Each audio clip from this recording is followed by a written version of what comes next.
Imagine if every dream you had, every goal you envisaged could start becoming a reality right now. Not tomorrow, not next week, but at this very moment. Sounds good, right? Well, today's call is going to be all about how to get truly inspired and how to get started, to create momentum, to break down intentions into those manageable steps and reduce the mental load of those bigger, such daunting tasks now, not later. Okay, so welcome everyone to the Uncover the True You show. I'm your host, Helen Barton, and today we're diving into this truly transformative topic, specifically talking about procrastination. Now is the new later. How does that title sound to you? Yes? Impactful, and it will be. Stay tuned. Okay, we've all been there, right? To see right now as the perfect time to act. According to a study by the American Psychological Association, procrastination is often tied to a disconnect between our present actions and envisaged future rewards. In other words, people tend to procrastinate when they can't see the immediate benefits of their current actions, and they can only see the rewards far into the future. This disconnect really makes it difficult for us to stay motivated and take action and get stuff done, right? For example, imagine a university student who has a final exam in, let's say a couple of months. The exam's crucial for his future career, of course it is, but to get a decent grade, he needs to study a thick textbook. Remember those big, thick textbooks? And do an amazing number of practice sessions, solve problems, dive into that particular subject. And it can feel absolutely overwhelming and tedious. So his or her present actions are to study every day and to complete his tasks, regularly to get there and to understand what he's learning. Their future rewards would be scoring well on a final exam, graduating with honors, and securing a good job. So she or he understands the importance of the exam, but struggles to start studying because the rewards, a good exam score, graduation, or a fantastic job, are far off, way into the distant future. The immediate action, studying, feels like a burden with no visible immediate benefits, leading to procrastination. The disconnect is the effort required now doesn't provide that instant gratification, and the rewards are distant and abstracts, making it hard for, let's call him or her Pat, and then we don't have to go with the him and her again, Pat to stay motivated in the present. So to overcome this, Pat can try to break down the studied material into smaller, manageable tasks and setting small, short-term goals, like completing, for example, 1 chapter a day. That would go with writing a book too. And by doing this, Pat creates mini rewards and a sense of achievement along the way, making it easier to stay motivated and take consistent action. For example, starting this call today, I was in a tiz-was with the live and sorting things out, but now I'm calming down, so I'm going to stay motivated. I see the reward, I see what I need to do, and here we go into this amazing, insightful subject of procrastination. This example of the university student, it shows how procrastination can result from the gap between the immediate effort required and the distant rewards over there, and how addressing this gap will stop, I'll do it later, I'll do it tomorrow, mañana, maybe I'll put it off for another time. And we've all done that.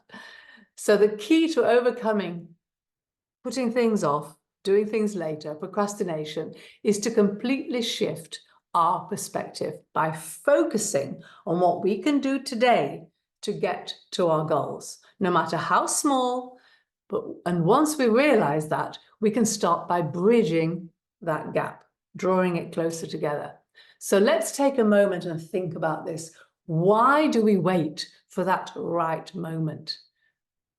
We've all done it. Me, I can think of many. Research shows that procrastination is often linked to fear, lack of clarity. We need to know what we need to do and how we need to do it. Or, of course, feeling fear, overwhelm, anxiety about what we're intending to do. So whether it's your career, home life, relationships, friendships, self-care, health, or even wealth, we need to explore important practical self-discovery steps to jumpstart our desired profound changes and align our lives with our deepest values and aspirations. The solution is to consciously understand yourself, to know who you are. Who is Helen? What do I want? Where am I going? Why am I doing this? Clear decision-making and understanding. Really knowing our next steps and making sure that they're not overwhelming and huge steps forward, but small, accumulative shortening of the distance to where we're going, and hopefully enjoy it along the way too. So knowing our core values, core strengths, and the vision for the future is really imperative. When you pause to realign with your authentic self, check in with who you want to be and how you want to be and how you want to behave. Taking action then becomes more natural and rewarding and more fun. Our core values are the fundamental beliefs, what's important to us, and they guide our behaviors and desires. They're the essence of who we are and what we stand for. When those actions, the actions that we're deciding on, align with our values, we experience far greater fulfillment and motivation in almost everything we do. We switch to being naturally positive and more vitally alive. Okay, we have that energy and intention, and it's much more positive and a much more enjoyable life to have. You may be thinking, okay, but how do I find out what my personal values are? Logical question. Perhaps you are in the space where you know your values, but for those who are not there or not quite with it to date, because they haven't looked into this very deeply, didn't realize it matters so much, by consciously investigating and understanding what triggers a strong emotional response in you, that's how you find your values. Both positive examples and negative ones, the highs of your life and the lows of your life. Reflecting on these emotional moments, because when you have those memories, it's because they were an emotional memory, right? We don't remember things that don't feel and don't have a reaction normally. So emotional moments when you feel most alive and authentic, okay? What core values showed up during those experiences? As I've said in previous calls, when you write them down, meditate on them, make notes of them, remember them with emotion, then you can reflect back and look at those times. And also we can think about them as our life continues and remember those and check in with how we're reacting and what responses we're giving. And that brings out who you are.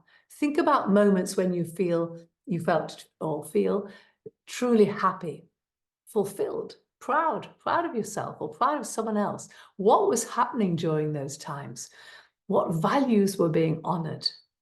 Were you feeling empathy if it was a low impactful event? Were you feeling joy because you saw the snow for the first time? There are many people who post about things like that. It's incredible. We're all so in different places, in different spaces in our lives. And it's so wonderful to have that gratitude that we have seen the snow, right? For instance, if you felt proud after helping a friend in need, and generosity would come up there, it would be a key value for you, right? If you were kind, you were generous, or someone's generous to you, you're thinking how generous someone is because they helped you in a difficult moment. Consider times when you felt frustrated, upset, or disappointed. What was happening? What values were being violated or ignored?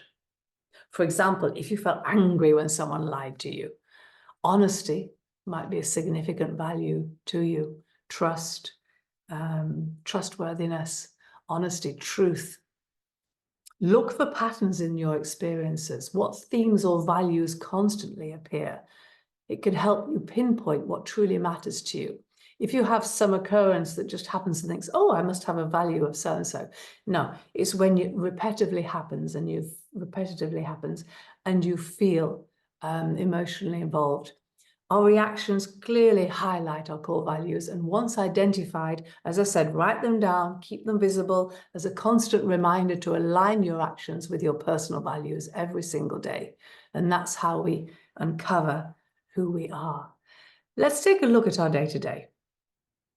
Most of us spend a significant portion of our lives working, yeah? So it's crucial to make sure that our careers align with our true purpose in life, our core values and our passion, our life vision. Find those, discover those. That's what self-discovery is all about. And once you have those, ensure that you keep them aligned and constant, and you act accordingly to who you wish to be, not who you are changing from. Because when you uncover certain aspects, for example, I find myself judging people sometimes. So I consciously, when I think something about someone or see something I don't like, I come back, center myself and think, what am I saying? I don't know what that person's feeling right now, what circumstances that particular event over there is caused by, etc. So I'm stopping that undesired trait. So it's not a value, it's not something that's important to me, as in positivity.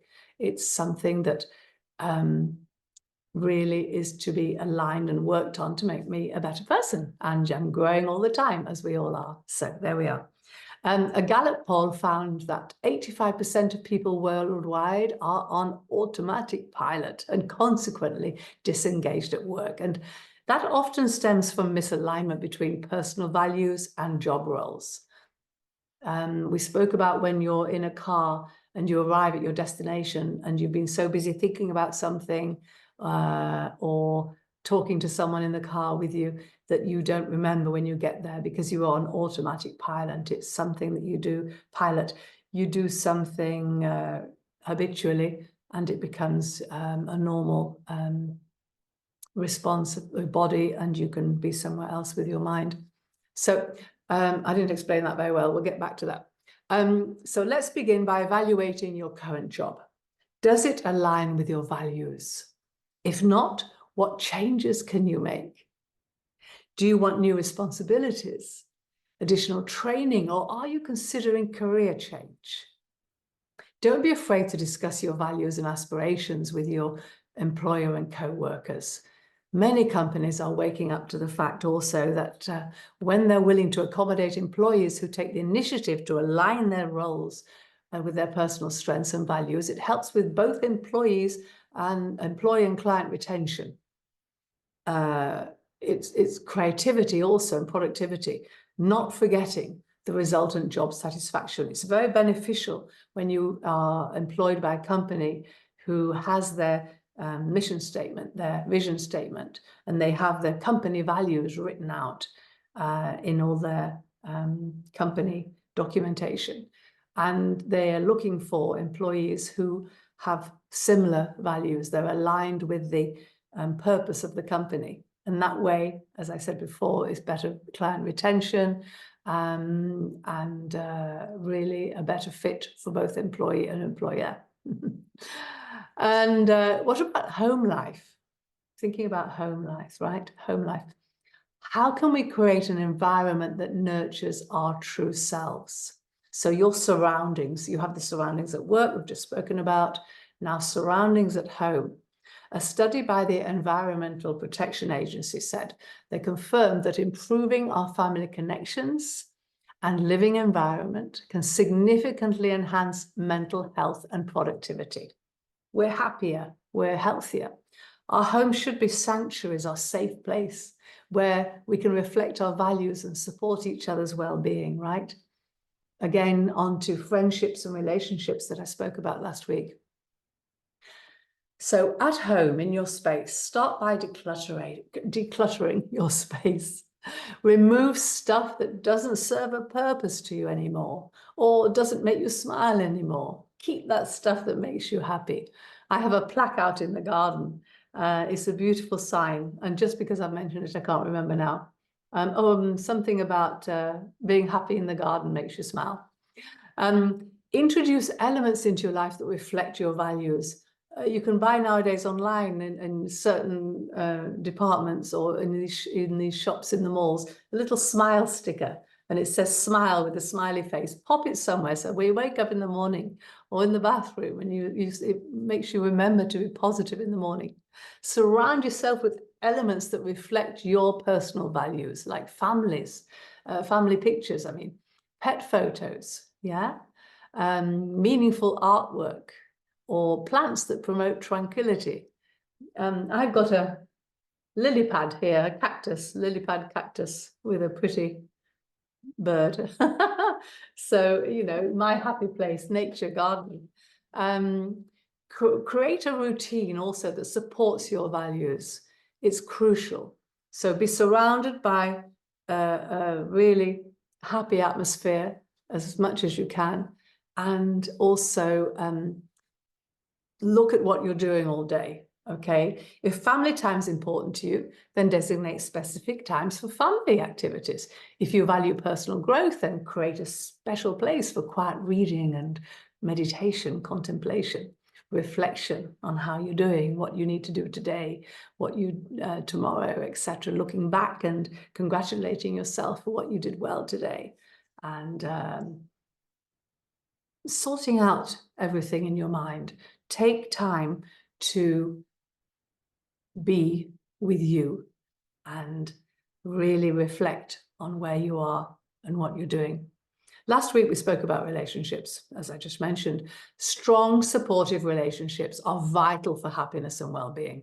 So strong relationships have been proved by Harvard University to be the most significant predictor of long-term happiness and health. Evaluate your current relationships. Are they supportive and aligned with your values? If not, consider investing more time in connections that uplift you and inspire you. Don't be afraid to set boundaries with relationships that perhaps drain your energy. We've all felt that when we've been with a friend and they leave or you leave and you go, oh, get out of that energy.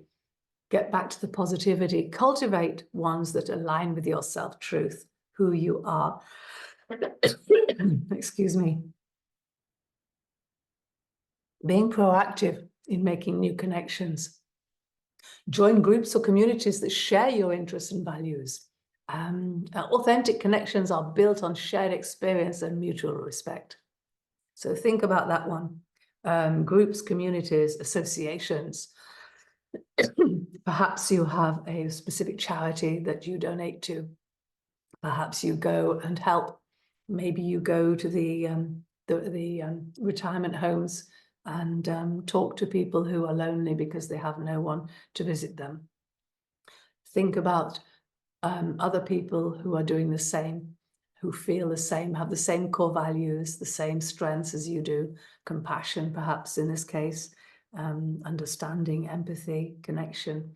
And really it just helps you so much to live who you are, because then you're far more happier and content. So my question is, how do you feel today? Let's look at how you're taking care of yourself. Taking care of ourselves is so important. According to the National Institute of Mental Health, self-care activities reduce overall stress and anxiety, improve our mood, and enhance our overall well-being. So taking care of yourself is not a luxury, it's a necessity. Choose self-care activities that resonate with you. Anything from exercise to healthy eating to hobbies and relaxation techniques. Schedule your chosen habits into your day, just like any other important appointment. I do that. It works for me. Give it a go. We have all these special apps and other alternatives journals, diaries. Do what does best with you, what works best for you.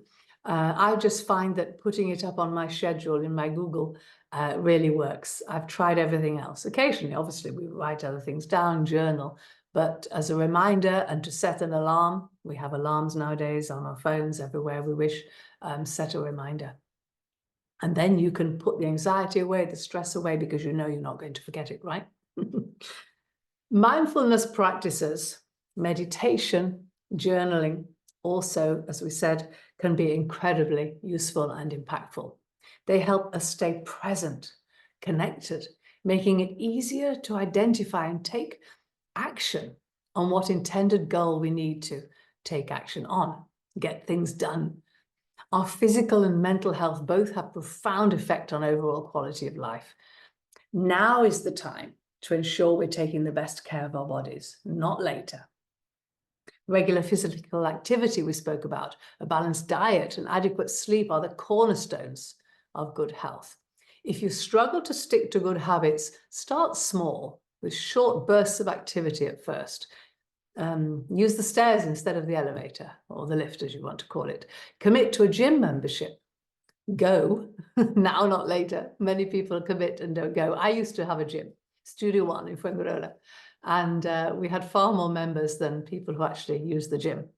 And it happens in many, many gyms. Or go for a walk during lunch breaks. Yeah. Going back to the gym, it's not that people just stop. It's because they keep updating the membership and saying they will go, they will go. So what do they say? You can't repeat something over and over again. It won't have a different result. Yes, that's it. So remember to ensure that you take action on it, because that will start the habitual daily habit and keep you going. Okay. Did I say go for a walk during lunch breaks? I think I did. I've got a note here. Okay, whatever your energetic pursuits are, take a look at what you're actually doing and boost your intention to make it fun and intentional, yeah? How about current food choices? Are you there yet? Oh, what we've done with food all our years, right? Tried this one, tried that one, stopped this, started that.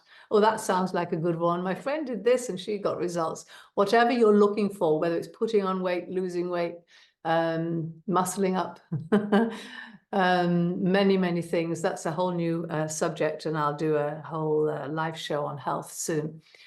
Remember that food is important, taking care of healthy ingredients one meal at a time.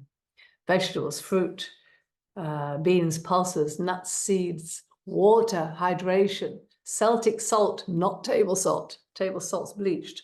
Celtic salt is the best. Anyway, that's another subject. I'm digressing. And so food, our sleep. Yes, let's not forget our nightly rest and recuperation. It's far more important than most people realize to establish a consistent sleep routine. Early to bed, early to rise makes a man healthy, wealthy, and wise, no? Also, they say go to bed with the dark and get up with the light. That's difficult in the summer because the lights get shorter, but very, very interesting to try these things. Have a dark room, switch off all the electronics, switch off the Wi-Fi at night if you can. Don't sleep with the phone next to you. All these disturbances, distractions.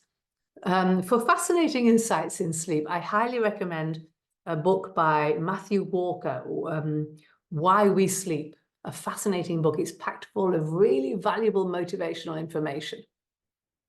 And what else is essential? What about monetary wealth?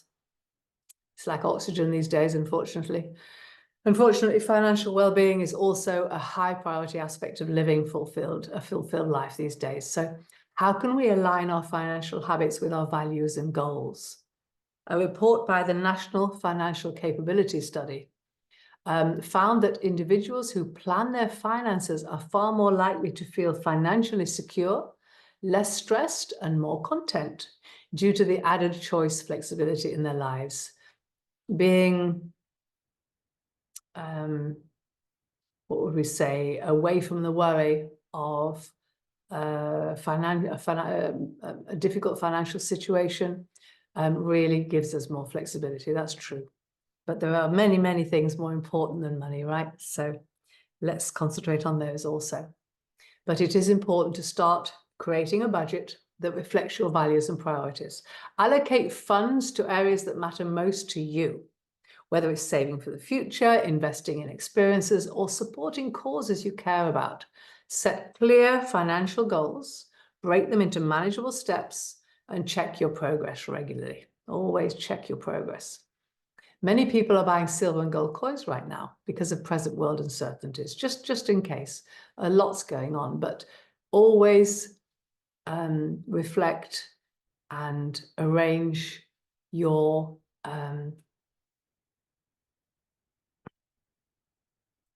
finances. I was going to say the word, I'm looking for something else.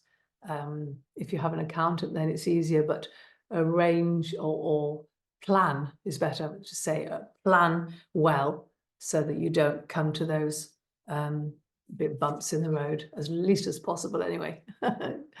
Okay, so let's talk about being conscious of what opportunities we have, right? When you know who you truly are, your inner you, your authentic you, we have far more clarity in decision making. That you know what you want and you're conscious of your possibilities. What I'm saying here is that when we stay open and curious and regularly reflect on our goals, when we're willing to adapt and explore new paths, networking and continuous learning can also open doors to unexpected opportunities. So there was a study, I think it was Stanford University, that found that people who practice mindfulness and self-awareness are far more likely to notice and take advantage of new opportunities. So always be open to new opportunities and possibilities. And when you know your core strengths, then you have that far clearer because you know what you're good at. So it brings to mind what you can do and what will succeed far more than something else, okay? Or what you know something about because it's your passion and you would love to do, so that you can direct yourself to those resources to learn more about it and become expert in that field. It's important really to always to stay positive and resilient. So being resilient to get to where you want to be.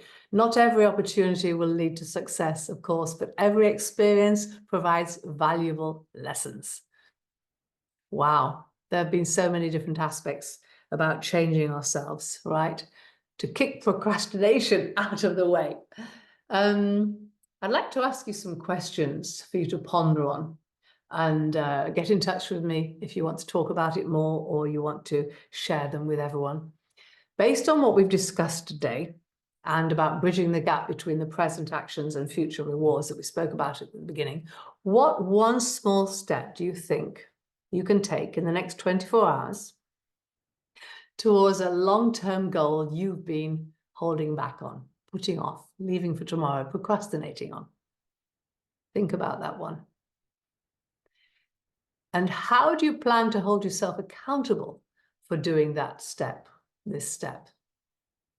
What is going to make the difference so that you get this done now and not later? Procrastination, as we've said, is often due to fear or feeling overwhelmed. So one more question, what is that fear or obstacle that typically causes you to procrastinate? And in the same vein, how can breaking down your goal into smaller, manageable tasks help you to overcome that barrier and take action now? We're talking about take one small action at a time. And we talked about aligning the importance to our core values and strengths. I'd love you to share with me an example of a recent decision or action that reflected your inner true you, what's important to you, one of your core values. And maybe another question squeezed in here, how did it impact your motivation and overall sense of success and fulfillment? Think about that. Okay, so we've covered a lot of ground today, from aligning your career with core values to enhancing your home life, building strong relationships, prioritizing your self-care, improving your health and wellness, achieving financial well-being, and of course, embracing new opportunities and being able to be aware of those opportunities and possibilities.